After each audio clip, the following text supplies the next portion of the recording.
Donald Trump. Good old Donald Trumpelstiltskin. Donnie T. The Orange Menace. So, some stuff happened this last week.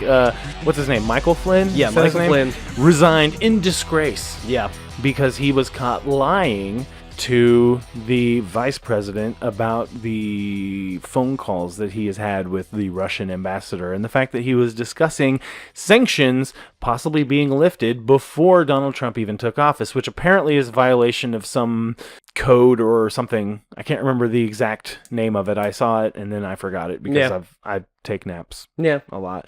But, you know, he resigned, okay? He gone. He's gone. And I think it's very telling because, you know, they've been telling us since before the election that Donald Trump has, you know, been in contact with Russia and that they've been meddling in the election. He even said, I don't know if it was at a press conference or at a rally before the election, that, you know, he was alluding to the fact that Russians should hack Hillary Clinton in the DNC emails. Yeah, that was during... Do you recall that? Yeah, I do. Because I do. It seems like a lot of Trump supporters kind of forget that. Yeah, they forget that. Or they just don't think it's a big deal. Yeah, they which don't... is even scarier. Yeah, it is. So because of this, Donald Trump has had a few press conferences, and he's really dropping the ball here and not looking very credible because he says things like, you know, the leaks are real. They're real. I know what they said, and they're real. But the media, the news is fake. The leaks are real, but the news is fake. And you know, what kind of mental gymnastics do you have to have, first off, to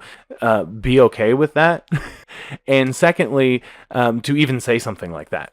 You know, like what's going on through his head? Like if I could just be a fly on the wall in a day in the life of President Donald Trump, just to see like what is going on, man? What's your deal? I feel like Chris, he just legitimately watches cable news all day. Maybe. Like he's literally the Fox News watcher. Right. Like that's all he does. But he's also alluded to terror attacks that supposedly happened in Sweden that didn't happen. Just like the Bowling Green Green massacre that didn't happen. So he's like straight up just lying and lying and lying. And he said the thing about winning the most electoral votes of any president. Demonstrably false. Demonstrably false. And a reporter even called him out on it. He's like, no, Barack Obama and Bill Clinton and all these. And he's like, I mean, of any Republican. And he's like, well, George H.W. Bush got like 435. Yeah. And he's like, well, that was just the information I was given. I've seen that information. And he's just like, you're the president. Yeah.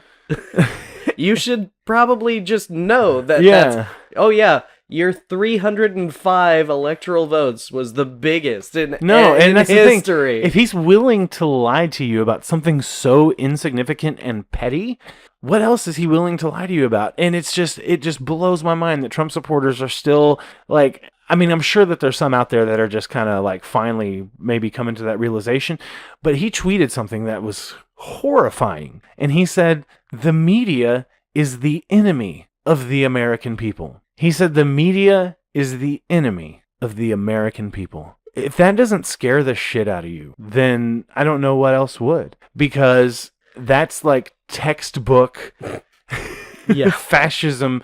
You know, that's textbook fascist tactics. Everyone else discredit everyone else is lying to you. I'm the only one that's telling you the truth. Who will tell you the truth, and I'm the only one that can save you. That is literally North Korea, right? You know, yeah. There is no free press in North Korea. It's dear leader. It's everything he says is actually factually true. Poop. He doesn't poop.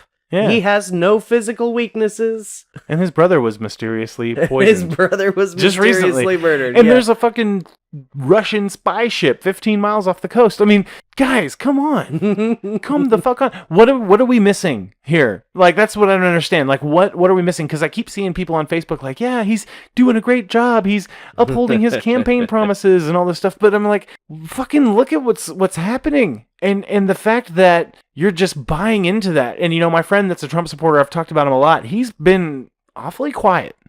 Awfully quiet. Has not posted anything political in the past week. And he was one of the people who's always like, oh, it's fake news, you know, CNN's fake and all this stuff, you know, but he's posting like Breitbart and InfoWars and shit like that.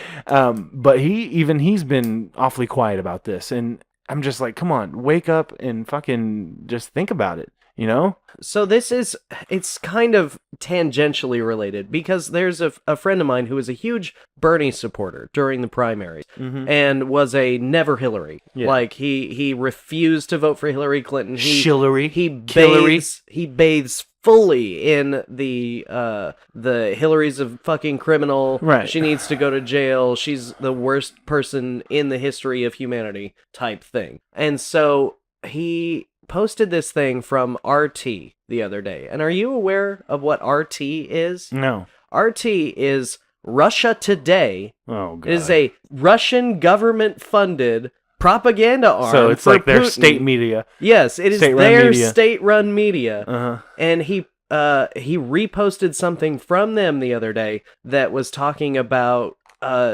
Hillary Clinton and Barack Obama being involved in some terrorist thing, and so like his comment on it was, see, Obama was all behind state-sponsored terrorism because too. This Russian I don't want article...